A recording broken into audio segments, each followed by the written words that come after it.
Good evening, everyone. Tonight, I will tell you a terrifying story about Jeff. This video includes the sound of rain so you can relax while listening. The combination of a scary tale and gentle rain should help you fall asleep easier, if you dare to close your eyes. The rain had begun around sunset, a soft drizzle at first, then heavier, until it felt like the sky itself had cracked open. It was a storm that soaked the earth and rattled the bones of the little town of Black Hollow, the kind of rain that didn't wash things clean, but instead brought old memories back to life. For 17-year-old Mia Hartley, it marked the beginning of her descent into darkness. Her family had moved into the old Whitaker house, a colonial-style mansion tucked away behind thick pines, with a long-forgotten history and a reputation no one liked to talk about. The locals whispered, yes, but when asked directly, they'd just shake their heads and say, "Old stories, best left alone." But stories never stay buried, do they? From her first night, Mia felt it, a chill that never left, even with the heater on full blast. The rooms echoed strangely. The shadows moved when they shouldn't. Her dreams turned sour. She'd wake to the sound of something brushing against her window even when there was no wind. But the worst part was the closet. It was always slightly open. No matter how many times she shut it tight, clicked the latch, even jammed a chair against the door, she'd wake and find it cracked open again.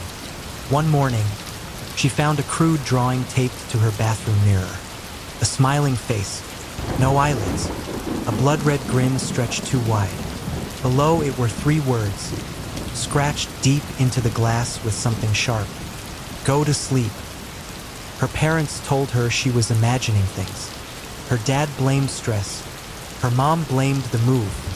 But Mia wasn't imagining the dead bird she found in her bed the next night, or the faint sound of laughter coming from behind the closet door. She began to research. First, it was just Google searches. House haunted. Closet always opens. Hearing whispers at night. Then she stumbled across the name. Jeff the Killer. It was an old internet legend. Creepypasta. A story teenagers told each other during sleepovers. The image was always the same pale face. Wide grin. Black ringed eyes that never blinked. She didn't want to believe it. Not really. But the drawing. The voice. And then the nightmares. They started with her wandering the house, hearing footsteps that weren't hers, then ending up in her room, tied down, paralyzed, as a smiling figure crept toward her with a knife. The worst part? The dreams felt good, like Jeff wanted her to enjoy the fear. One night, she heard her dog, Rusty, growling at the closet. She turned on the light, just in time to see the door swing open on its own. Rusty barked once, and then whimpered, and then he was gone. They never found him. That night, Mia stayed up, flashlight in hand, closet locked tight, baseball bat by her bed. But sometime around 3 a.m., she heard the door creak. Not the closet, her bedroom door. It opened slowly, revealing nothing but darkness. Then a whisper, low and drawn out, like a breath crawling against her skin. "Go to sleep." She lunged for the bat, but he was already there, tall, lean, his skin ghost white, that horrifying smile stretched wide, and those eyes wide, lidless, empty.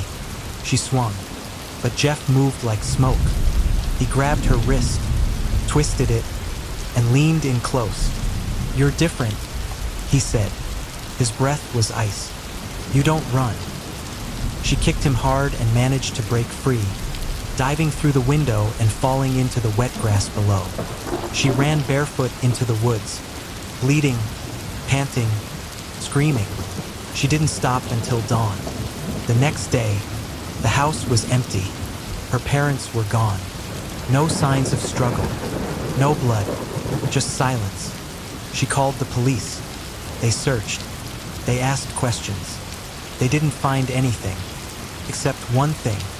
In her father's study, Under a floorboard, they found an old file labeled Subject J.T.K., filled with grainy photos of a pale boy, mutilated victims, newspaper clippings, and psychological evaluations. Her father had known. He had been investigating Jeff for years. But why hadn't he told her? In the days that followed, Mia stayed with a neighbor. She stopped sleeping, stopped eating. She knew he was still watching her. One evening, she found a message scratched into the condensation on the bathroom mirror. "Smile, Mia. It suits you." The neighbor thought she was going mad. They sent a counselor. She lasted 2 nights before she quit, saying the house felt too wrong. 1 year later, Mia had changed. She didn't go to school anymore. She barely spoke, but she had learned to fight back. She carried a knife now, slept with salt circles around her bed.